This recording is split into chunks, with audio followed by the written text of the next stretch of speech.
Bonjour et bienvenue dans l'Almanach des Fées Célestes.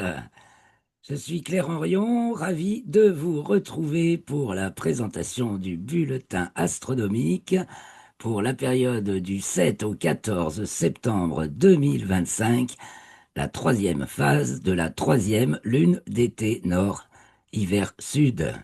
Bonjour à vous tous et bonjour Joël.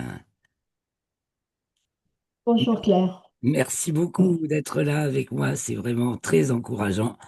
Et merci à vous tous qui nous suivez avec assiduité de plus en plus.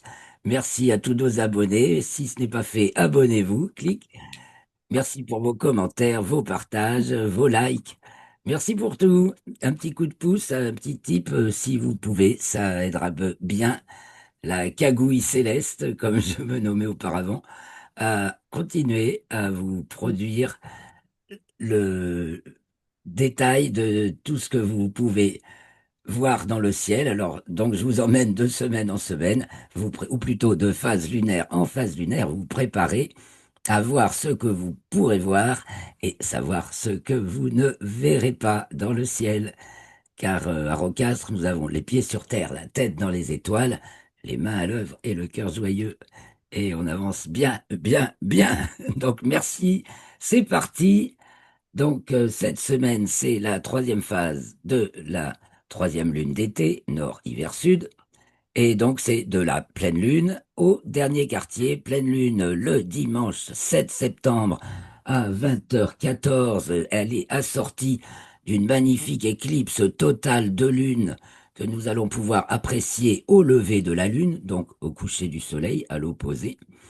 Et nous allons jusqu'au dernier quartier le dimanche 14 septembre à 12h32. Donc la Lune va être, au cours de cette semaine, gibbeuse, décroissante. Donc on va aller de la pleine Lune au dernier quartier. Donc chaque jour un petit peu moins.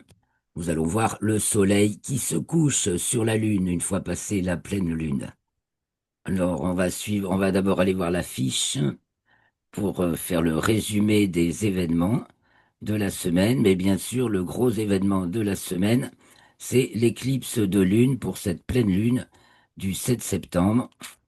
Celle-là, faut pas la manquer parce que, à moins que le ciel soit couvert, ce qu'on souhaite vraiment pas, hein, si dimanche le ciel est dégagé, allez sur un endroit dégagé aussi, hein, avec un horizon dégagé, voilà, évidemment, puisque vous allez pouvoir observer le lever de la lune, le coucher du soleil, et c'est quasi simultané, hein, le soleil se couche 3 minutes après le lever de la lune, chez moi, bon, grosso modo en France métropolitaine.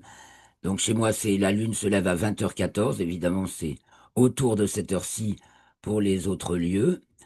Et quand elle se lève, elle est en plein dans la totalité de l'éclipse, puisque l'éclipse est totale à 20h11, le maximum de la totalité. En fait, elle va être dans la totalité jusqu'à 20h52, c'est-à-dire 21h moins 8 minutes. La Lune qui va s'élever dans le ciel sera vraiment rouge. Elle sera rougie comme tous les astres au lever et au coucher par l'atmosphère, mais au plus elle va s'élever, plus elle va rester rouge. Et après, on observera la sortie de l'ombre, donc une partie, la Lune qui va s'éclairer de plus en plus durant la suite de l'épisode. Donc, sortie de l'ombre à 21h56 et sortie de la pénombre à 22h55. Mais enfin, ce qui s'observe surtout, c'est jusqu'à la sortie de l'ombre. Et, ensuite, eh ben, quand elle redevient complètement lumineuse, donc une pleine lune. Mais en éclipse totale de lune, ben, on se retrouve avec un ciel comme s'il n'y avait pas de lune, quoi. Donc on voit les étoiles. Mais comme c'est tôt en début de nuit, c'est encore le crépuscule. On n'aura pas les étoiles. Mais on verra certainement bien la lune. Donc rendez-vous sur un site dégagé où vous voyez bien l'horizon pour apprécier ce spectacle qui nous est offert par le ciel. Merci. Donc, la suite de la semaine. Donc, cette lune, elle est montante, elle monte en latitude, elle passe à son nœud ascendant lundi à 1h08. Elle monte aussi en déclinaison, elle traverse le plan équatorial, donc elle passe en déclinaison nord lundi aussi, lundi 8 août à 17h13. Et puis, elle, lundi 8 toujours, elle est conjointe à Saturne et à Neptune, puisqu'elles sont dans un mouchoir de poche à moins de 1 degré d'écart l'une de l'autre. Donc 19h44, lundi 8, la Lune est conjointe à Saturne dans le 30e degré du signe des Poissons. Elle entre dans le signe du Bélier et elle est conjointe à Neptune qui est dans le 2e degré du signe du Bélier à 20h32. Donc conjonction Saturne, la Lune avec Saturne puis Neptune, vraiment à la charnière équinoxiale. Poisson Bélier, c'est le point de l'équinoxe. La Lune, en plus, elle est au périgée, donc au plus près de la Terre, mercredi 10 septembre à 14h17. Ensuite, elle continue à grimper. Alors, d'abord, elle entre dans le signe du Taureau, mercredi 10 à 22h03. Et elle, bon, elle monte en déclinaison, donc elle sort des limites zodiacales. C'est le, la déclinaison maximale que peut atteindre le Soleil au solstice nord, donc là, au solstice de juin. Donc, ça veut dire qu'elle a plus de 23 degrés 26 minutes de déclinaison. Elle continue à monter en raison de sa latitude qui est nord également. Alors, elle monte, elle monte.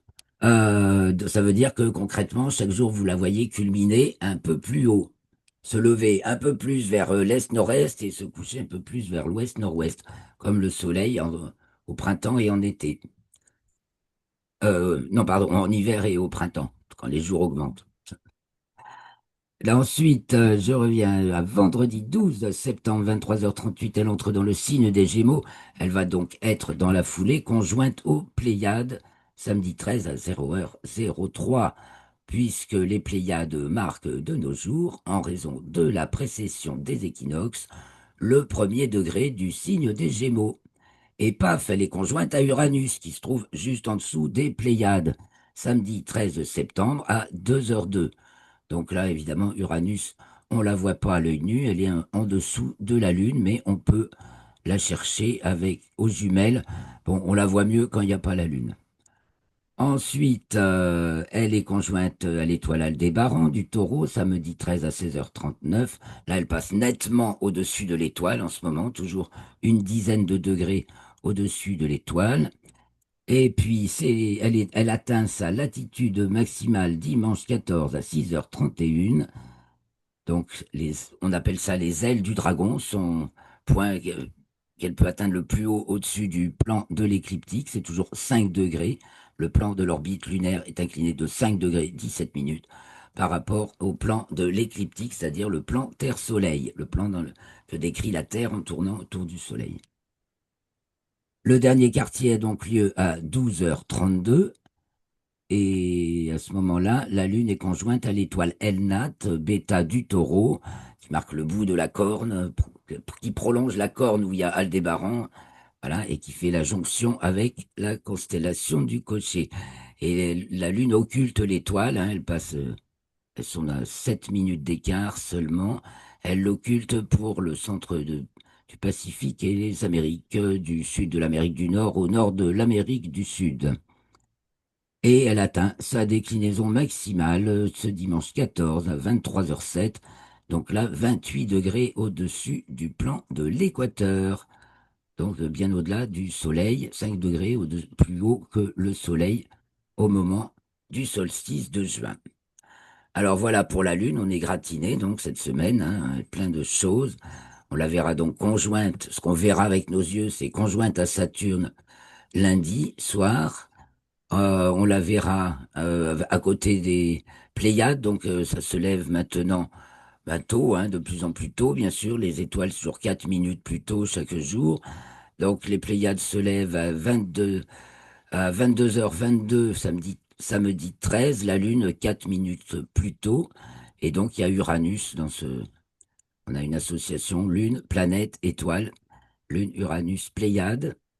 Et ensuite, on la verra conjointe à Aldébaran, donc le 13 plutôt sur le soir, dans la nuit. Là, elle se lève de plus en plus tard, elle, la Lune, hein, bien sûr, puisqu'on est dans cette phase de troisième phase de la lunaison. La Lune se lève de plus en plus tard en première moitié de nuit, culmine de plus en plus tard en deuxième moitié de nuit. et se couche de plus en plus tard dans la matinée. Donc vous pouvez voir la Lune dans le jour le matin. Surtout, voilà, elle se couche de plus en plus tard dans la matinée, et tant qu'elle est encore grosse, on la remarque assez facilement dans le ciel du matin. Et voilà. Et donc on va la voir culminer de plus en plus haut.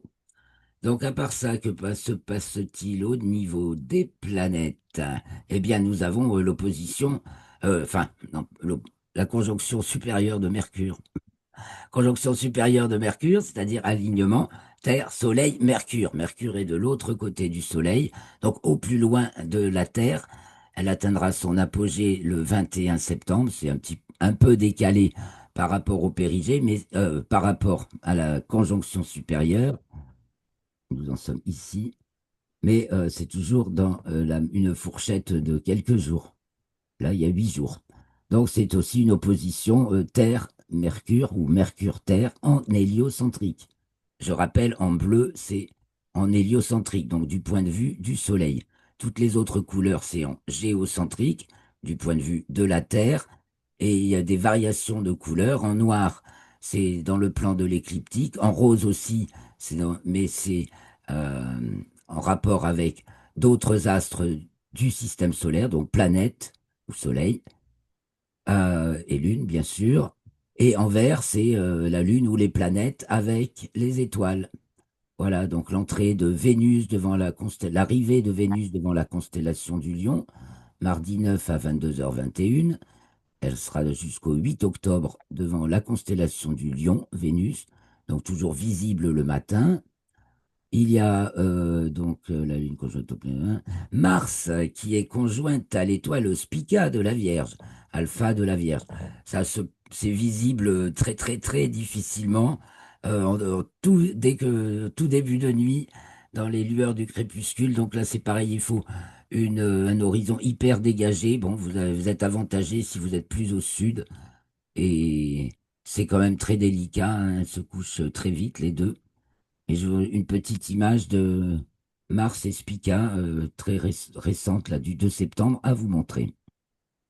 Et puis, nous avons Mercure qui arrive devant la constellation de la Vierge le 14, dimanche 14 septembre, à 23h03, et elle y reste jusqu'au 12 octobre. Elle arrivera alors devant la constellation de la Balance. Et en héliocentrique, c'est donc Mercure qui entre dans le signe de la Vierge jusqu'au 15 septembre. Donc du 9 au 15 septembre en héliocentrique, Mercure est dans le signe de la Vierge et il se passe aussi en héliocentrique une conjonction Vénus-Jupiter samedi 13 à 23h56 au moment où la Lune est conjointe aux Pléiades. Voilà le détail donc des événements célestes de cette troisième phase de la lunaison. Quelques petits détails en plus. Donc la Lune passe de la constellation du Verseau à celle du Taureau. En signe, la pleine Lune est dans le 16e degré du signe des Poissons, donc le Soleil est dans le signe de la Vierge. Et le dernier quartier, la Lune est dans le 22e degré du signe des Gémeaux et le Soleil toujours de la Vierge. Donc les planètes, je vous ai dit, Mars disparaît très très vite, très délicate à remarquer le soir. Ensuite, tôt dans la nuit, puisqu'elles vont être à l'opposition, Saturne le 21 et Neptune le 23, elles vont être à l'opposition du Soleil. À ce moment-là, c'est qu'elles vont se lever quand le Soleil se couche. Donc elles se lèvent de plus en plus tôt en début de nuit, vers 20h35 pour chez moi, évidemment.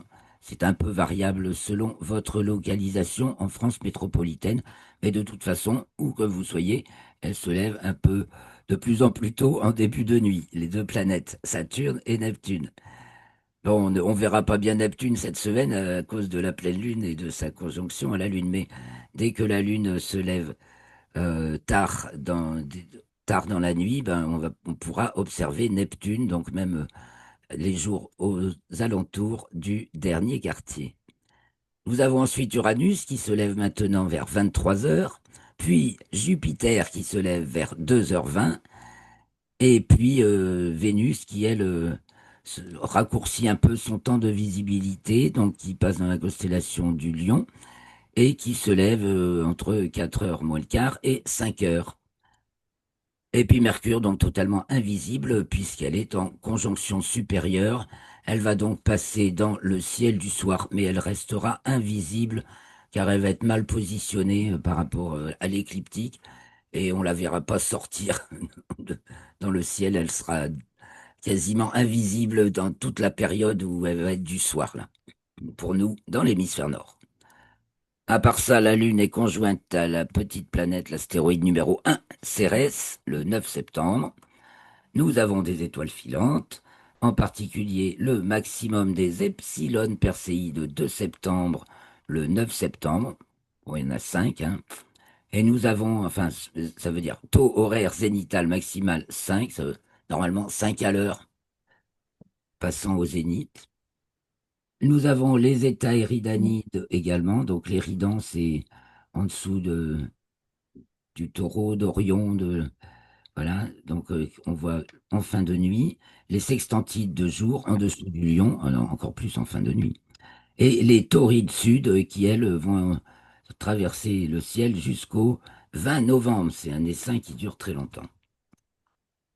Et encore quelques détails, donc bien sûr Jupiter, ben, de plus en plus de phénomènes de ces satellites observables, puisque Jupiter est de plus en plus présent dans le ciel, se lève vers 2h20, 2h15 du matin. Alors, autre petit détail de mécanique céleste ou autre qui nous aurait échappé. Le pôle nord du Soleil est à son maximum d'inclinaison vers la Terre le 8 septembre. Et oui, parce que les pôles du Soleil sont pas pile perpendiculaires au plan de l'écliptique, il y a une inclinaison de 7 degrés. Et donc, nous sommes au moment où c'est le pôle nord du Soleil qui est le plus penché vers la Terre. Rotation synodique du Soleil, donc ça c'est depuis l'époque de Carrington au milieu du 19e siècle. On compte les rotations synodiques du Soleil, c'est-à-dire quand le Soleil, on l'a vu faire un tour complet, parce qu'il tourne sur lui-même, lui aussi, en un temps variable, donc c'est pris à l'équateur, je crois bien, parce que selon, c'est l'équateur ou au pôle, la durée de rotation du Soleil, c'est un fluide, un plasma, donc n'est pas la même, elle est plus courte à l'équateur qu'au pôle, je crois bien, c'est le contraire, entre 25 et 31 jours. C'est le milieu de la saison d'éclipse, donc entre l'éclipse de lune du 7 et puis l'éclipse de soleil à la nouvelle lune qui va avoir lieu le 21. Eh bien, on arrive au milieu de la saison d'éclipse, c'est le moment où le soleil passe à la longitude du nœud de l'orbite lunaire et c'est le 10 septembre à 16 heures. Donc c'est dans le 26e, 27e poisson vierge. Tiens, voilà Christophe. Bonjour Christophe. Alors, ben je continue, hein, on a bien avancé. Le 11 septembre, c'est le premier jour de l'an 1742 du calendrier copte, donc les chrétiens orthodoxes coptes qui sont surtout en Égypte et en Éthiopie. Et on pense bien à eux car ils sont beaucoup persécutés dans ces régions. Ensuite, les Parisiens, bah, t'arrives au bon moment. Alors, le 11 septembre à 12 heures, si tu as l'occasion de passer par les Champs-Élysées, hein, eh ben, tu auras le coucher de la lune, qui est donc, puisqu'elle est gibbeuse décroissante, elle se couche dans la matinée. Eh ben, aux alentours de 12 heures, le 11 septembre, tu la verras passer dans l'Arc de Triomphe, la lune gibbeuse décroissante. 10 heures? 12 heures, midi, quoi. Midi de ta montre. D'accord. Voilà, faut aller se positionner au rond-point des Euh, Champs-Élysées et dans l'axe, tu verras passer la lune dans l'Arc de Triomphe. Voilà. Alors, allons faire un petit tour sur Stellarium pour voir plus concrètement de quoi il va retourner. Donc, le Soleil, ça c'est le 7, donc je vais avancer dans les heures. Voilà, le 7, le dimanche 7 septembre, et c'est là qu'on va voir. Donc, 19h22, une petite heure de plus. Le Soleil se couche, vous voyez, bon, de plus en plus vers l'ouest. Et à l'opposé, nous allons nous tourner vers l'est. Eh bien, on va voir la Lune se lever, là, voilà. La Lune est là. Alors là, je ne l'ai pas grossi. Et elle se lève donc 3 minutes avant le coucher du soleil pour chez moi. Donc là, elle est en train de se lever. Le milieu de l'éclipse, vous voyez, on voit déjà qu'elle est grossie. Elle est rougie, je veux dire. J'essaie de la grossir. Ah voilà. Je la mets au milieu. Donc elle se lève est-sud-est. Elle est dans plein dans la totalité de l'éclipse, mais évidemment, il fait encore un peu clair. Mais plus le ciel va s'assombrir jusqu'à 23 heures, pardon, jusqu'à 20h50, 52, elle va être dans la totalité.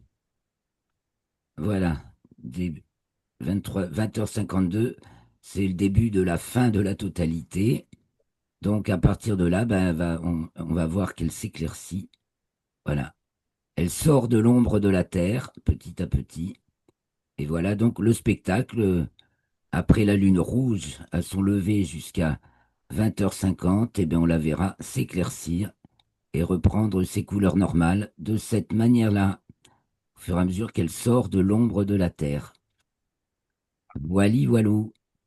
Alors, qu'est-ce qu'on a d'autre dans le ciel? Elle sera tout près de Saturne et de Neptune, puisque le lendemain, elles sont conjointes, le 8. Donc Neptune, je montre où elle est, à côté de Saturne, voilà. Donc intéressant quand il y a à observer quand il n'y a pas la Lune. Ensuite, ben, de jour en jour, la Lune va se lever de plus en plus tard. Alors faisons un petit tour de ciel, bien sûr. Donc en début de nuit, ben, se lèvent maintenant les poissons en dessous du grand carré de Pégase, avec au bout à gauche Andromède sous Cassiopée. On se tourne vers le nord. On voit s'élever Persée avec sa fameuse étoile Algol, l'étoile variable qui, que les anciens jugeaient maudite puisqu'elle était variable. Ça se voyait, ça se voit, ça se remarque à l'œil nu tous les 2 jours et demi. Je me remets sur Algol, tiens. Ça fait longtemps qu'on n'avait pas parlé d'elle. Et bien, tous les 2 jours et demi, elle a un maximum et entre deux, un minimum. Vous voyez, il y a des étoiles filantes, donc ça va être les epsilon perséides de septembre, là, voilà, dont le radian est signifié ici. On se tourne toujours donc vers le nord en début de nuit. En début de nuit, on voit la grande ours qui pique du nez vers le sol, le dragon et la petite ours au-dessus qui descendent donc, tandis que à droite, côté de l'est, s'élève Cassiopée, Céphée, voilà, et que tout en haut, on a Vega qui a déjà passé sa culmination, qui bascule vers l'ouest. En fait, tout en haut, on a le grand triangle de l'été. Donc Vega ici, Deneb de l'autre côté, voilà, du zénith. Donc Deneb va passer également au zénith hein, pour notre latitude. Et puis on se tourne un peu vers l'ouest et on voit Altaïr de l'Aigle. Donc tout en haut, vous avez le grand triangle là en début de nuit qui est en train de basculer du côté de l'ouest. Et donc à l'ouest, en dessous, ben, se descendent Hercule, et puis le Bouvier, la couronne boréale et le Bouvier Arcturus, qui se trouve dans le prolongement de l'arc formé par la queue de l'ours. Au sud, eh bien, le Sagittaire est déjà passé, a déjà passé sa culmination, enfin fini de passer à sa culmination, sous Altaïr, justement, qui elle va passer à sa culmination. Et puis nous avons le Capricorne qui avance dans le ciel, le Verseau, la Lune est nous sommes donc le 7 toujours. La Lune est devant la constellation du Verseau, elle arrive devant celle des Poissons. Donc allons voir un peu plus tard, maintenant dans la nuit, puisqu'elle va se lever de plus en plus tard, on va avancer d'abord, faire tourner la nuit au minuit. On va aller au minuit vrai, donc qui est de plus en plus tôt par rapport au midi moyen, minuit et midi moyen, donc c'est 1h47 le 14, le minuit vrai. Donc là, à ce moment-là, du côté du nord, la grande ours est en train de raser le ventre à terre, rase l'horizon ventre à terre, tandis que tout en haut, on a le lézard qui est à peu près passé, qui a déjà passé le zénith, mais là, Cette semaine, la semaine précédente, le lézard passe au zénith à milieu de nuit.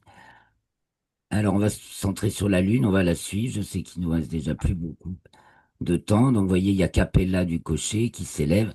En milieu de nuit, du côté de l'Est, eh ben, le taureau est apparu. Voilà. Donc, on va les deux nuits en nuit. Alors là, c'est le 8 à 1h47, donc nuit du 7-8. Nuit du 8-9, donc conjointe à Saturne et Neptune. Pour la Lune, hein. Je vais peut-être la grossir.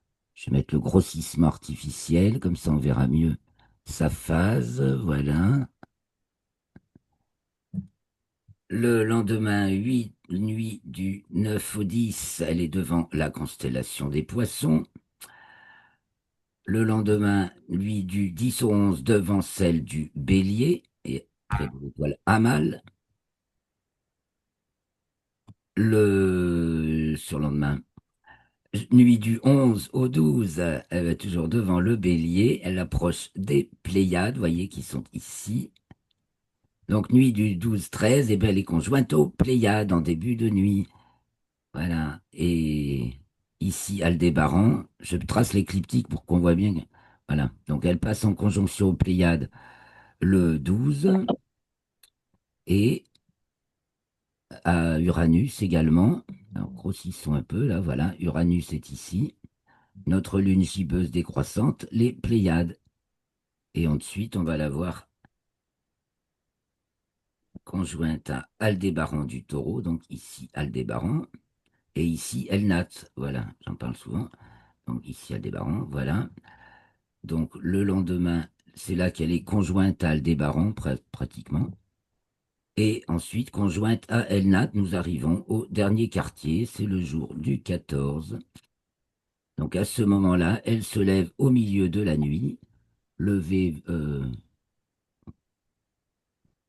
le 4, le 13, attendez, je me mets, voilà, le 13, levé 22h56, le 14, levé 23h52. Elle a de l'avance sur son timing parce qu'elle est justement en forte latitude nord. Donc là, voilà, je suis au 15, ça va plus. Donc le 14 au soir, le 13 au soir ou le 14 au soir, le 14 au soir.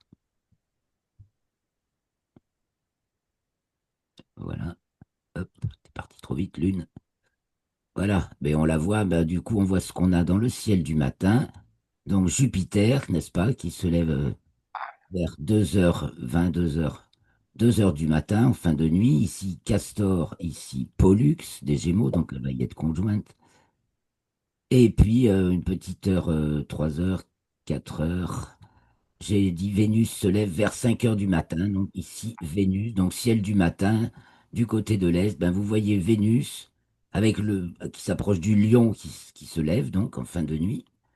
Et puis Jupiter, donc les deux planètes les plus brillantes, évidemment Vénus la première.